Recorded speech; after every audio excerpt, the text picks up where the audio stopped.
Baiklah, di sini saya perwakilan dari kelompok 2 yang membahas tentang materi rekrutmen dan seleksi pegawai.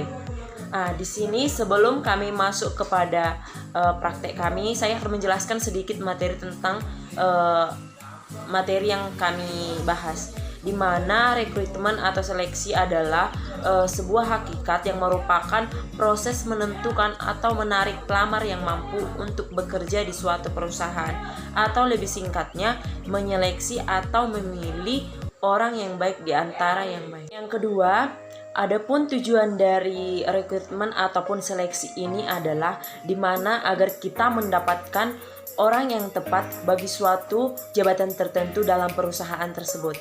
Dan tahap-tahap dalam proses rekrutmen ada beberapa. Yang pertama adalah proses rekrutmen, yaitu yang bisa dikatakan salah satu contohnya adalah dengan memasang iklan.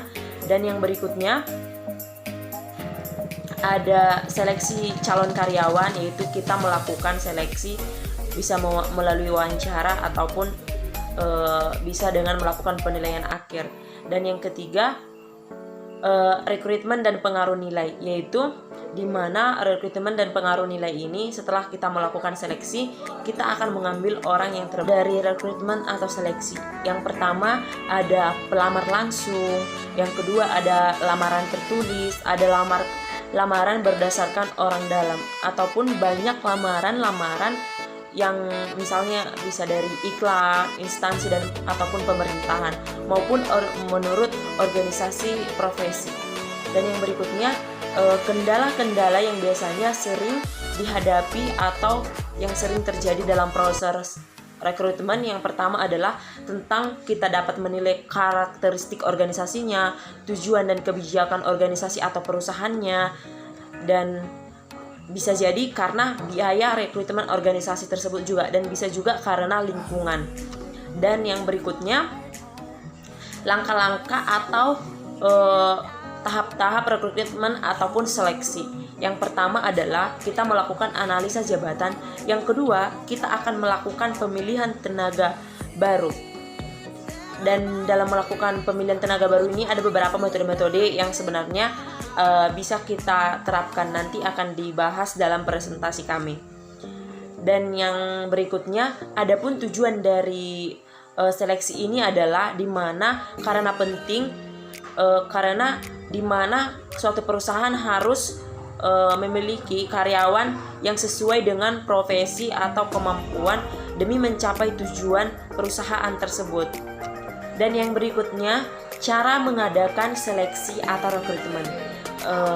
Ada beberapa cara seleksi dalam mengadakan pemilihan yang menurut Dr. Andus Manulang. Yang pertama, melakukan seleksi ilmiah, di mana yang seleksi ilmiah ini adalah berdasarkan pada data yang diperoleh dari job specification, sehingga dapat dengan demikian persyaratan-persyaratan yang ditentukan harus dipenuhi oleh calon karyawan tersebut. Dan yang kedua adalah seleksi non ilmiah, di mana seleksi non ilmiah ini adalah banyak digunakan di negara-negara berkembang seperti di negara kita sendiri, yaitu bentuknya atau bentuk lamarannya bisa berupa bentuk tulisan, dan cara berbicara dan wawancaranya pun bisa berbeda dengan seleksi ilmiah. Dan yang berikutnya adalah teknik seleksi. Teknik seleksi ada beberapa, di antaranya adalah teknik seleksi menggunakan interview atau yang paling sering digunakan di perusahaan-perusahaan Indonesia. Dan yang terakhir adalah faktor-faktor yang mempengaruhi proses seleksi.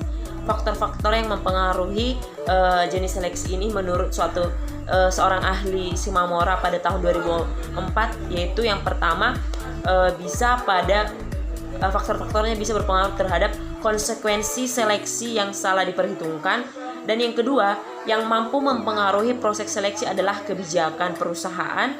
Dan yang ketiga, waktu yang tersedia, pendekatan seleksi yang berbeda pada umumnya. Dan yang terakhir, sektor ekonomi, di mana individu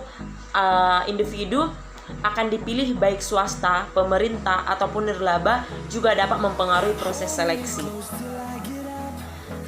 Sekian materi singkat dari ataupun konsep dari video kami ini, yaitu tentang perekrutan dan seleksi pegawai. Sekian dan terima kasih. Berikut ini adalah contoh seseorang atau video yang memperlihatkan seorang manajer dalam melakukan seleksi kepada calon karyawan, yaitu melakukan interview secara online. Berikut adalah videonya. Selamat menyaksikan. Baik, sebelum kita memulai interview, silakan Anda jelaskan biodata diri Anda. Baik, terima kasih Pak. Perkenalkan, saya Sofihana Pasaribu. Saya sarjana S1 Pendidikan Administrasi Perkantoran. Apa pengalaman kerja yang Anda miliki? Pengalaman saya bekerja di PT Gerakan Indonesia. Apa kekurangan dan kelebihan yang Anda miliki di dalam menjalankan pekerjaan? Kekurangan saya sulit belajar suatu hal yang baru, dan kelebihan yang saya punyai bekerja sama dengan tim secara baik dan jujur. Hobi yang Anda miliki apa? Hobi yang saya miliki adalah bernyanyi. Nah, semasa masih di perkuliahan dulu kan pernah mengalami yang namanya PKL. Nah, di dalam PKL tersebut, hal positif apa yang Anda dapatkan selama PKL? Hal yang positif yang saya dapatkan selama PKL itu untuk belajar ataupun bertanggung jawab untuk tugas yang saya tentukan ataupun oleh atasan yang diberikan oleh atasan. Dan saya pun harus jujur ketika mendapatkan hasil-hasil yang saya dapatkan. Nah, ketika nanti Anda sudah diterima di perusahaan kami, apa komitmen yang ingin Anda berikan untuk perusahaan? Ketika saya diberikan kesempatan di perusahaan Bapak, yang saya berikan yaitu saya bukan tidak hanya ingin bekerja, tapi saya ingin membangun perusahaan di suatu perusahaan Bapak dan dapat membantukan untuk menjadi lebih baik lagi. Oke, baik, terima kasih. Mungkin itu aja interviewnya. Nanti silahkan tunggu untuk hasil interview dari perusahaan kami, nanti akan dikirim melalui email yang ada pada kami. Terima kasih. Baik Pak, terima kasih.